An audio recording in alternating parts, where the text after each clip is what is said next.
Howdy, kiddos. A lot of you out there are about to experience a part of my life that has never been released to the public. You see, the shadow of the Erd Tree, it's unveiling itself again.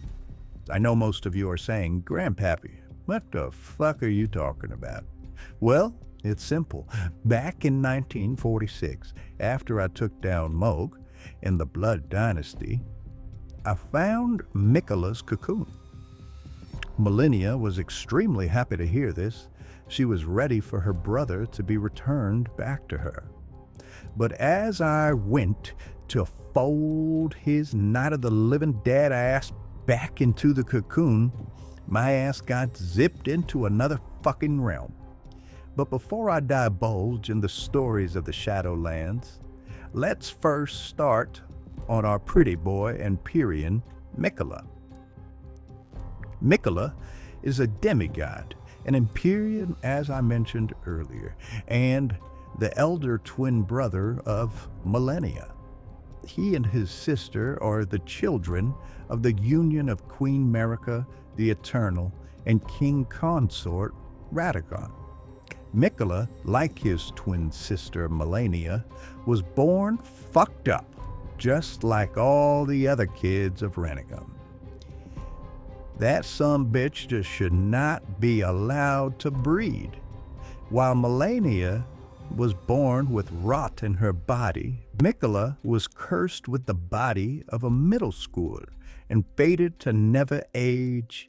The twins were very close, and Malenia would become her brother's sworn blade and protector, while Miquella worked tirelessly to try to undo the curses they had both been born into.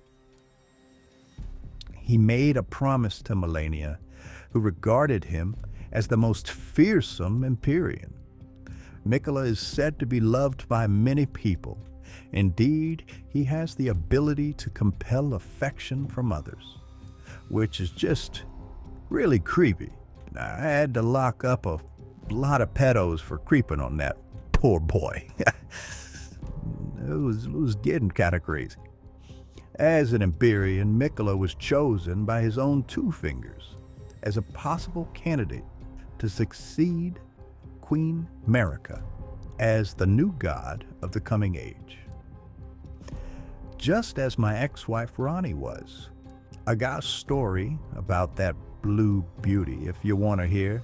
Click the link at the top right.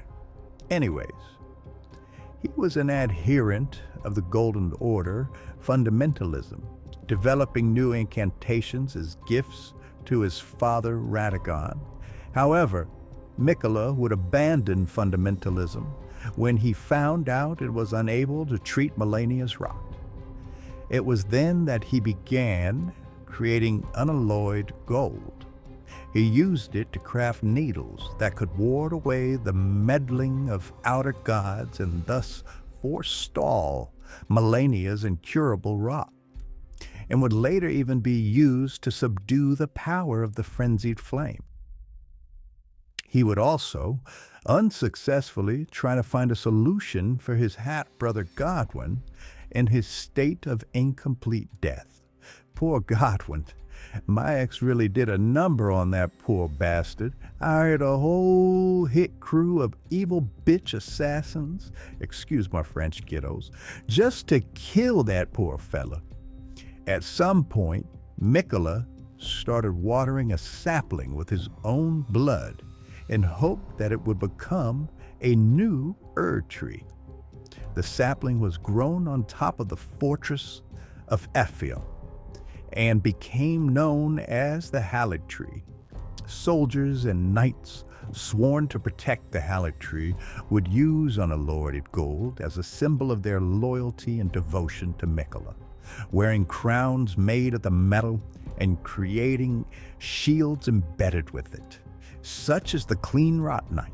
You know, those annoying dudes that throw them damn holy rings? Ain't nothing holy about them dudes except for their asses. Miquella was also said to bless the low and meek. The Hallett Tree would become a hidden haven and was intended to be the eventual salvation from many of the persecuted and the unwanted in the lands between, such as the Albinurics. Nicola embedded himself into the Haligtree, but before he could finish the process, his tree was cut open and Nicola was kidnapped. His captor was none other than his half-brother Mohg, the Lord of Blood, the slimiest demigod in the lands between. Took down countless numbers of people with his gang wars and human trafficking. A joyous day it was when I popped his dome like an orc in Gears of War, baby. Anyways, Mohg had gained power from an outer god known as the Formless Mother. Mohg took the slumbering Empyrean's infant form deep underground, where he worked to raise Nicola to full godhood, wishing to become his consort, create a new dynasty, and take the role of monarch. He would have his followers render offerings of blood and drench Nicola's cocoon in order to facilitate his awakening. Despite all of Mohg's efforts, no matter how much his bloody bedchamber he tried to share, Nicola would remain completely unresponsive. The big question is, did Nicola pull a fast one on us? Was he even in the cocoon, or is he running around as Saint Trina using an alter ego? All questions that will be answered soon, kiddos. You see, while I was investigating his disappearance, I noticed something. A flower, to be exact. Two eerily similar flowers, Saint Trina's lily and Nicola's lily. Nicola's lily, a delicate water lily of unalloyed gold, and that has started to fade and wilt, material used for crafting items, exceedingly rare to find, a flower signifying faith in the Haligtree, thought to be beloved by the Empyrean Nicola in his youth, while Trina's lily has a very close resemblance, a pale purple water lily that is on the verge of wilting. Material used in crafting items, it is also exceedingly rare to find. A symbol of faith in Saint Trina, it dulls the senses, preventing agitation. I had a few fun trips on those Trina's lily, man, and during one of my lucid slumbers, I saw a man who I believed to be Nicola. Shit works kind of like DMT, if you know what I'm saying, kiddos. Just a working theory, but a theory that I was going to get to the bottom of. All of these thoughts rushed through my head as I explored the new lands, but I must say, kiddos, I felt lost. In my mind, I felt as if this was it. I'd never see my home again, and that didn't sit right with me. So I put my detective cap back on and did what I do best. I talked to the locals. I was greeted by Needle Knight Leda, and her words to me were, and I quote, "Ah, were you guided here by kindly Nicola?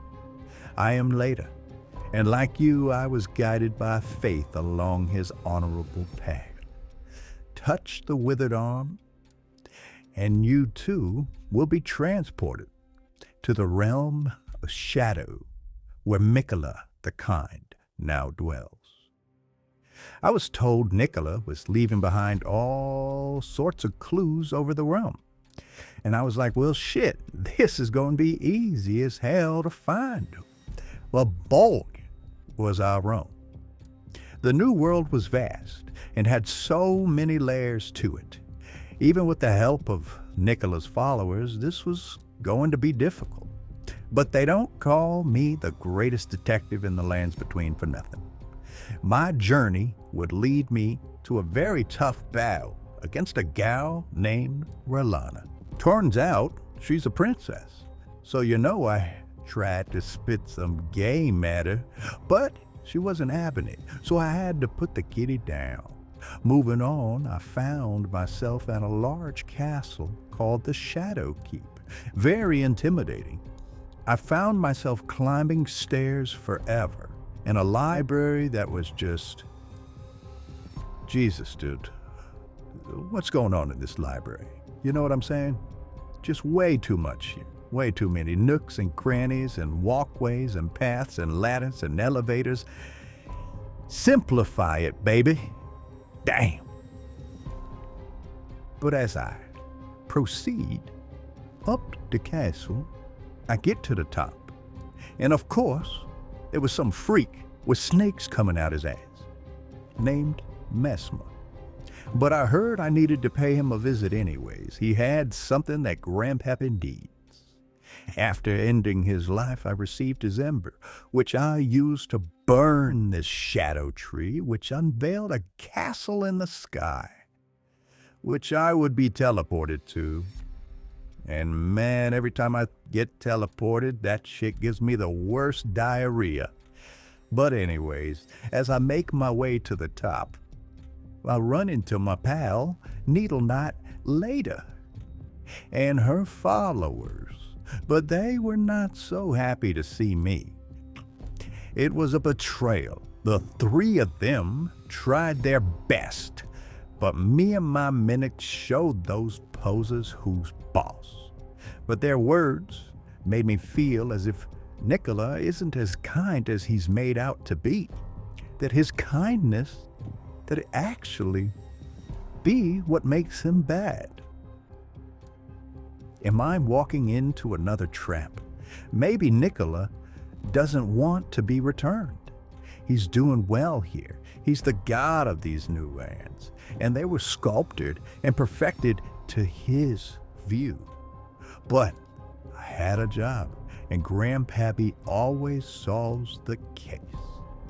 So I did a little more exploring and ended up in a disgusting swamp where, yep, you guessed it, it's a goddamn flower that tried to kick my ass. And for some time it'd been just that.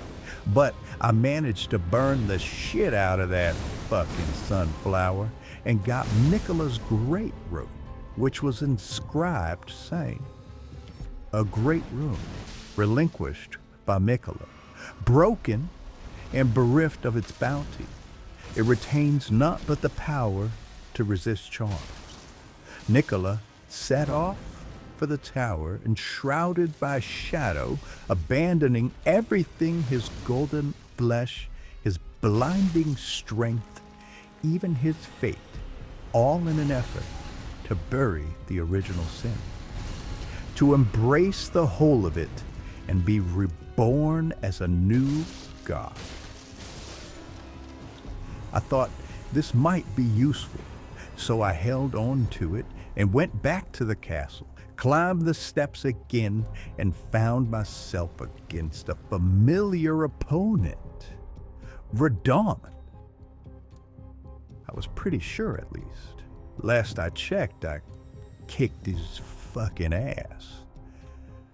But he was smaller, and nigh was grotesque, and on his back was Nicola.